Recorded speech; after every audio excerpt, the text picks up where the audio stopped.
Many years ago, in the day of old, even older than Teresa, in a land far, far away from Spain, the story begins with tale of the boy who became St. Patrick.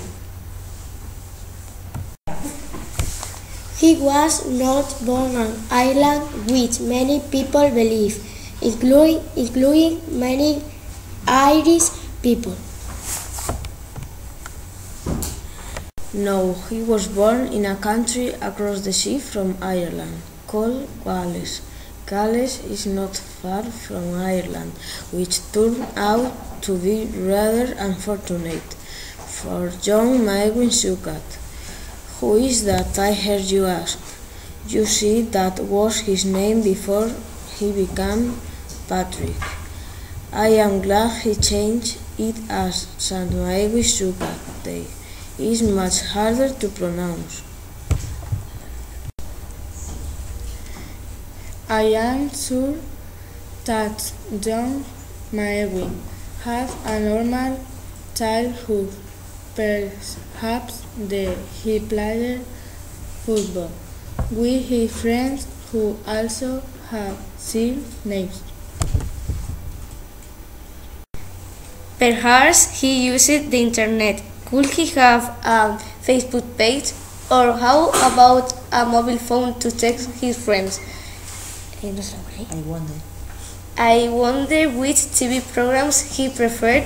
Well, you see, electricity had not been invented in Maewyn's time, so he would not have had any of the things that young people today could not imagine living without.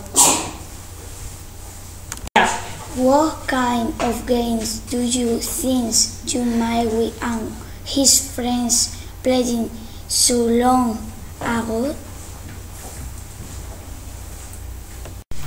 Anyway, back to the story. When Maewyn was 16 years old, a group of mad Irishmen raided him Little West village and captured him. Without even asking for prison, they banished him off a boat back to Ireland to sell as a slave. He also wanted to go on a boat journey, but not like this. No more normal childhood for John Maewyn.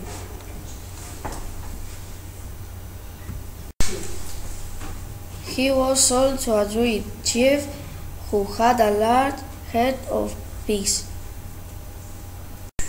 Guess what his new job was to be? Yes, you guessed it correctly. A pig farmer. You live as a pig farmer. What no pig meat? From the young man from Gales. It was a very difficult and small job to do. Perhaps at that time his name was changed to Smell. We just don't know.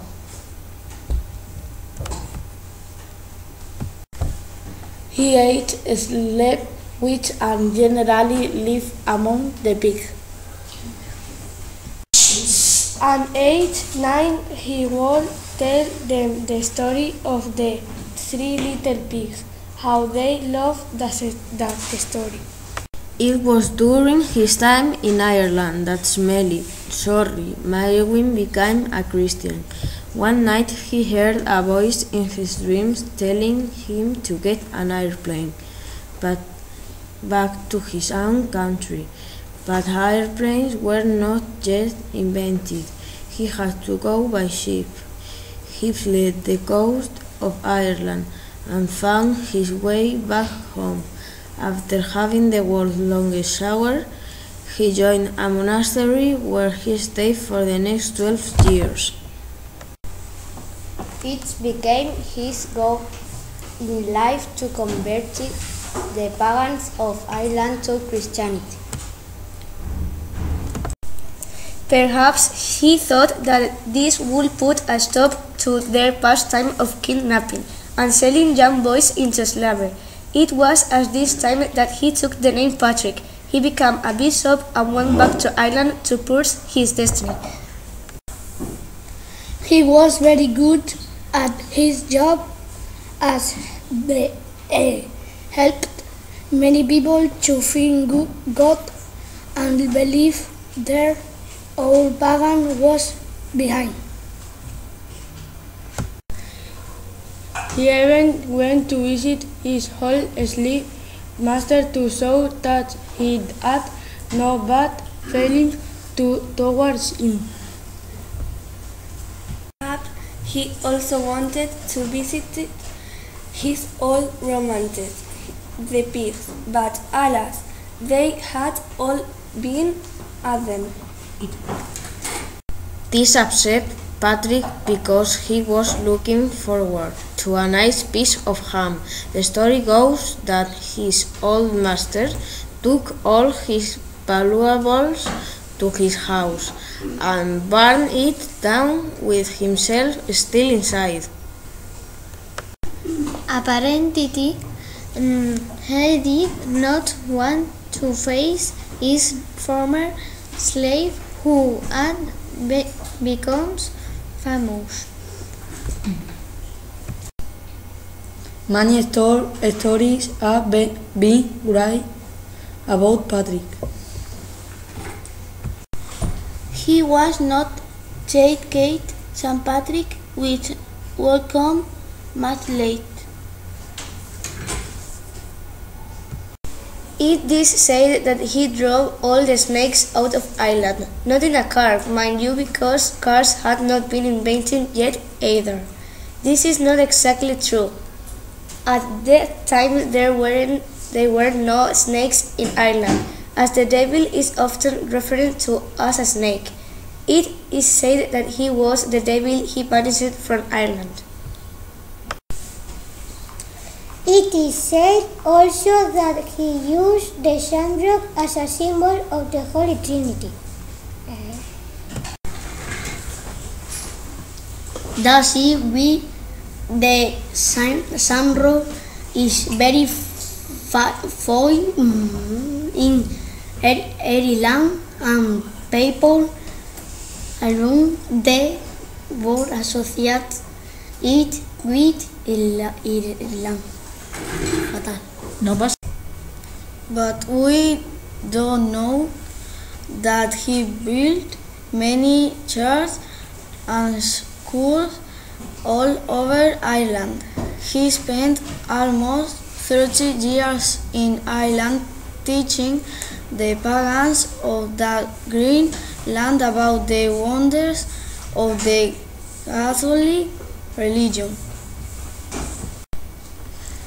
The Irish people never forgot about the boy who, in the 12th century, became a saint, taking the name St. Patrick.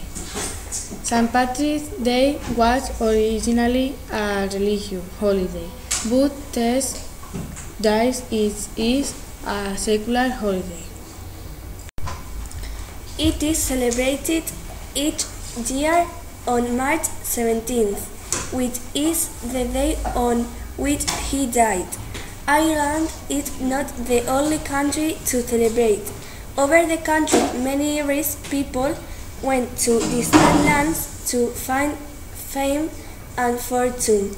With them, they brought both their culture and traditions. Today, St. Patrick's Day is also observed by both Catholics and non-Catholics. In my own little town on the south coast of Ireland, we have a beautiful parade through our city streets. Lots of children dress up as leprechauns and mini St. Patricks. It is a day to remember all the good things about being Irish, a time to be proud of our history.